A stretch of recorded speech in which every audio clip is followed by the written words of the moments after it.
ભારતનો ચોથો સ્તંભ જે આજે અહીંયા ઉપસ્થિત હોય અને જે દેશ અને દુનિયાને જે બતાવે છે આજનો આ કાર્યક્રમને રૂડો બતાવવા માટે જેમના સહભાગી થવાના છે એવા પત્રકાર મિત્રોનું પણ અમે હાર્દિક સ્વાગત કરીએ છીએ।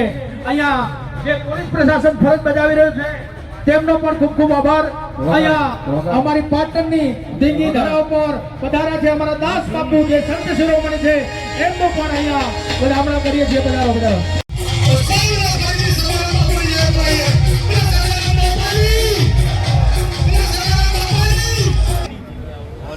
સરસ્વતી માતાના ભવ્ય મંદિર માટેની આજે સભા સાથે ભૂમિ પૂજન કરવાનું હોય અને સરસ્વતી માતાની જય ના બોલાવીએ, પહેલા આપણે લક્ષ્મી માતાની બોલાવીએ અને પછી સરસ્વતીની સદારામ બાપાની બોલાવીએ। આ તો લક્ષ્મી માતા અને સરસ્વતી માતા ભેગા થાય સદારામ બાપુના આશીર્વાદ મળે તો મને લાગે બીજું કઈ લાવવાની જરૂર પડે નહીં। વિક્રમભાઈ ની ઉંમર મને લાગે 12-24 એટલે પછી આ 13 વર્ષ પહેલા કલાકારમાં એમની શરૂઆત થઈ રહી હતી અને એ ટાઈમે પણ સરસ મજાનું ગીત સ્ટેજ ઉપર ગાઈને આ સમાજને પ્રોત્સાહિત કરવાનું કામ કર્યું હતું। સ્ટેજ ઉપર બિરાજમાન આપણને સૌને આશીર્વાદ આપવાના છે એવા તમામ સંતગણ આ સમિતિના આયોજનમાં જેનો મુખ્ય ફાળો રહ્યો છે અને સમિતિના પ્રમુખ છે એવા મંગાજી ઠાકોર ને એમણે સમાજ માટે ટેક લીધી છે કે જ્યાં સુધી કન્યા હોસ્ટેલનું નિર્માણ નહીં થાય ત્યાં સુધી હું અન્ન નહીં ખાઉં। કોઈ પણ વસ્તુ કામ કરવું હોય ત્યારે એનો ટેક લેવી, એને એક સંઘર્ષના રૂપમાં લેવી, એક સપનાના રૂપમાં લેવી અને એને પૂરી કરવા માટે એક મક્કમ નિર્ધાર કરવો। એવા આ સમિતિના પ્રમુખ મંગાજીને ખૂબ ખૂબ હું અભિનંદન આપું છું। માત્ર ટેક નથી લીધી, એમણે 1 લાખ રૂપિયા આપવા માટેની પણ જાહેરાત કરી છે। અહીંયા સમિતિમાં ભાઈ મનોજભાઈ હોય અને આ સમાજ માટે ખૂબ સારું કામ કરીને સમાજને જાગૃત કામ કરવાનું, જાગૃતિ લાવવાનું કામ પણ નવઘણજીને એમની ટીમે કર્યું છે। એવા ભાઈ શ્રી નવઘણજી, ભાઈ ગેમરભાઈ, મોગજીભાઈ આ સમિતિના આમંત્રણને માન આપીને વધારેલા તમામ મહેમાનશ્રીઓ, તમામ સમાજના વડીલો, યુવાન ભાઈઓ, બહેનો અને પત્રકાર મિત્રો,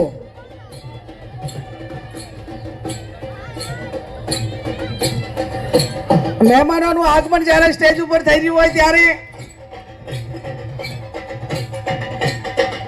આપ સૌનું સમાજ સોનાનો સૂરજ ઉગાડો, ભાઈ સોનાનો સૂરજ ઉગાડો। તો આજે ઠાકોર સમાજની તમામ સમાજની દીકરીઓ માટે આ ઐતિહાસિક કામ થઈને આજે આ પાટણના આંગણે એક સોનાનો સૂરજ ઉગી રહ્યો છે અને એમાં આપણે સૌ સહભાગી બની રહ્યા છીએ। એનાથી મોટો રૂડો પ્રસંગ, આજનાથી મોટો રૂડો પ્રસંગ બીજો કોઈ ના હોઈ શકે। આમાં કોઈ પરિવાર હોય, કોઈ સમૂહ હોય, આપણું ઘર હોય તો એ ઘર એની વ્યાખ્યા હમણાં મહેશભાઈ અને એમને ટૂંકું ભાષણ કર્યું બિલ્ડર તરીકે છે, પણ છેક આટલા સુધી આવીને સમાજને મદદ કરવા માટેનો પ્રયત્ન કર્યો। વિક્રમભાઈ, આપણે કહીએ કે આ મારું ઘર છે તો ઘરની અંદર દરેક પરિવારના સભ્યનો રોલ હોય છે। કોઈ કમાતું હોય, કોઈ દીકરા નાના ભણતા હોય, વડીલ હોય તો એનું મેનેજમેન્ટ હોય, ગરીબ બેન દીકરી હોય। જ્યારે સમાજની વાત લઈને નીકળો છો, બેન દીકરીઓની વાત લઈને નીકળો છો અને એમાં ક્યાંક બેન દીકરીઓના શિક્ષણ માટે એકાદ પ્રોગ્રામ કે ડાયરો ફ્રી કરવો પડે તો એમાં મારા સમાજના કલાકારો પણ બાકી નહીં રહે એવો 100% મને એમના ઉપર ભરોસો છે। ત્યારે કાંકરા પાલ બંધાને ટીપે ટીપે સરોવર ભરાય। ગમે એવો વ્યક્તિ, ગમે એટલો ધીરુભાઈ અંબાણી જેવા કે રિલાયન્સ વાળા કે અદાણી જેવા હોય પણ એને પણ આવકના સ્ત્રોત અલગ અલગ હોય છે, ત્યારે એ કઈ કરી શકે છે। એકી હારે કોઈ પણ કરવું હોય તો કરી શકતા નથી। એમ કોઈ પણ વ્યક્તિ જ્યારે સારું કામ કરતા હોય ને તમારે તમામ લોકો જેને ભગવાનની મહેરબાની છે, કોઈ પૈસાથી મદદ કરે, કોઈ તનથી કરે, કોઈ મનથી કરે, કોઈ સુવિધાઓના ભાગરૂપે કરે અને બીજું કઈ ના કરો તો કમસે કમ સમાજની સેવા શિક્ષણ માટે બીજું ના કરો તો કઈ નહીં, પણ જે કરે છે એની ટીકા ના કરતા અને આડા ના પડતા ખાના માના ઘરે બેહી રહેજો। આટલી સેવા કરો તોય તમારે સમાજ માટે શિક્ષણ માટે તમે યોગદાન આપ્યું છે એમ માનીશું। આ તો કરવું કશું ને મંગાજી, અને આખા દુનિયાની ટીકા કરવી. ખિસ્સામાં હાથ મૂકે તો બધા વીછું મૂકેલા હોય, જે ખિસ્સામાં હાથ નાખે એ કરડે વાતો. અને ક્યાંક સારું કામ થતું હોય તો હિસાબ માંગવા આવે, જેને 1 રૂપિયો ના લેવો હોય હિસાબ માંગવા પહેલો આવે. એટલે હવે સમાજમાં અને જ્યાં પણ શિક્ષણનું કામ કરો ને, અહીંયા લુખાઓને સેટા રાખો, અને લુખાઓને સેટા રાખો ને જેને તમને 500 રૂપિયા આપ્યા હોય ને એના ઉધ્યા હિસાબ મૂકજો.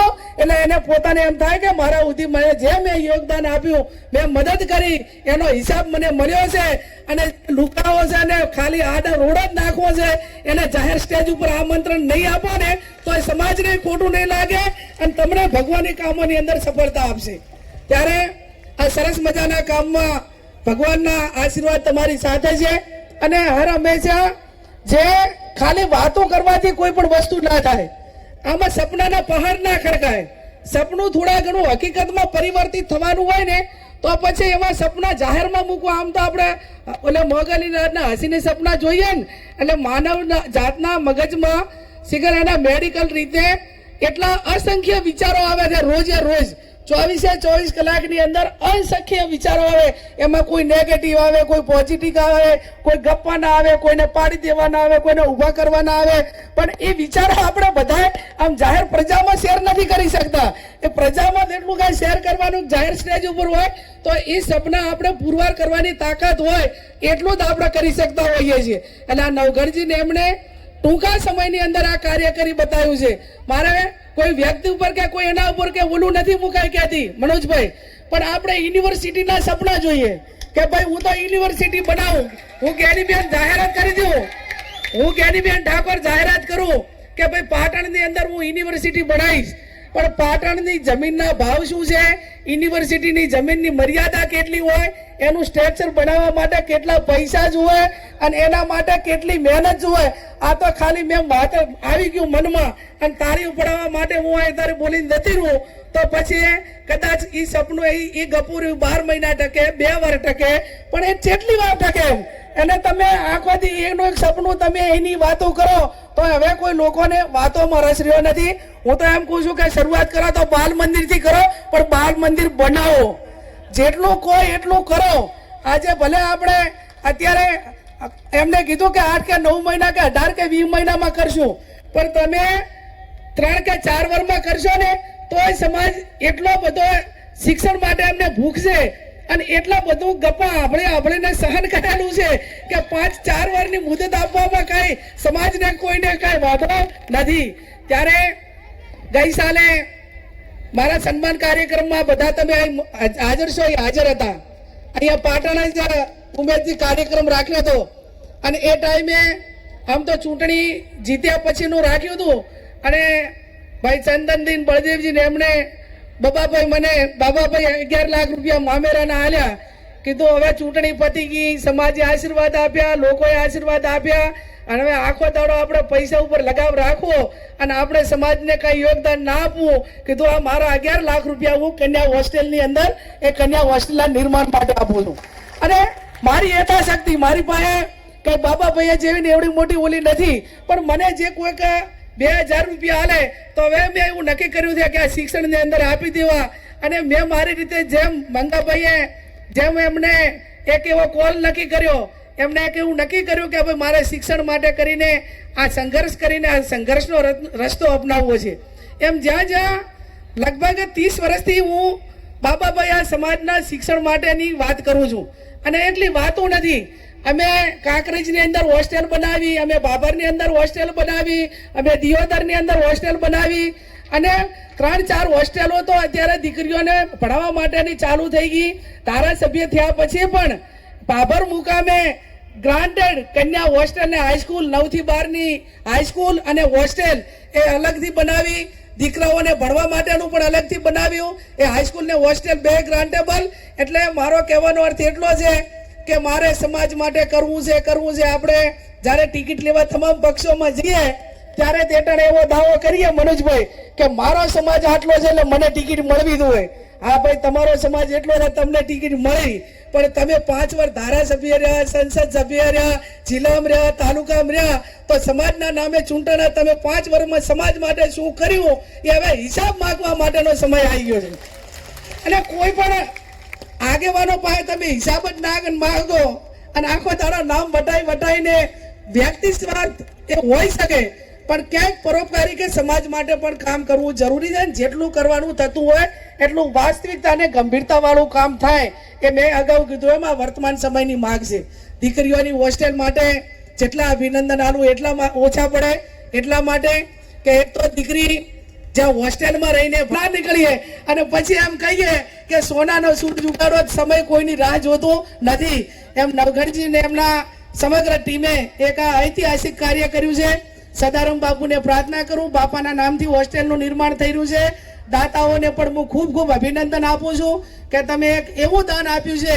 અનેક પ્રકારના દાન હોય છે, રક્તદાન હોય, કન્યાદાન હોય, બીજા અનેક પ્રકારના દાન હોય, પણ શ્રેષ્ઠમાં શ્રેષ્ઠ દાન હોય તો એ વિદ્યાદાન છે. સરસ્વતી માતાનું ધામ, ઘણા મંદિરો બનાવ્યા, હવે થોડા અંધશ્રદ્ધામાંથી પણ બહાર નીકળો, નહીતર બધા રબારીઓને, ઠાકોરોને, ભરવાડોને, આપણા બધાને 84 નું ખાતું બાબાભાઈ એટલે એટલા મંદિર બનાવે.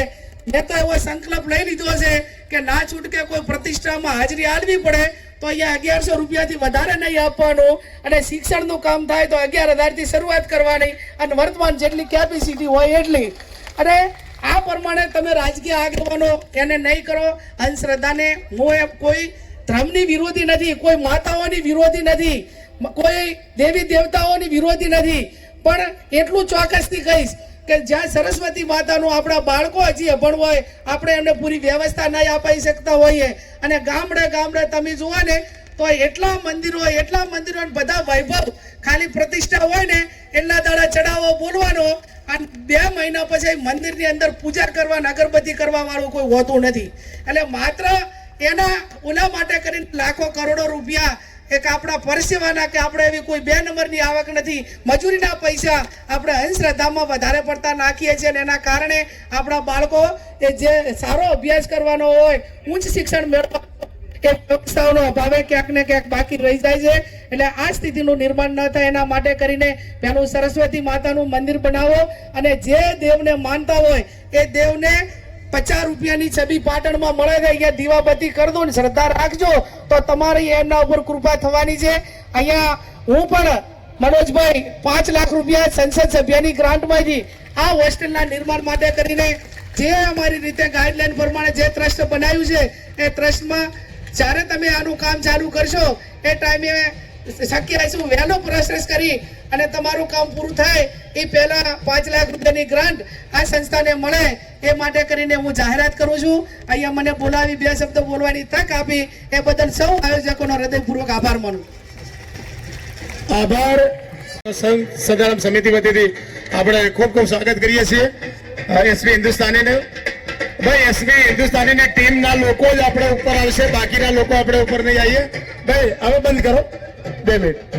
હા, ખૂબ ખૂબ આભાર ગેનીબેન.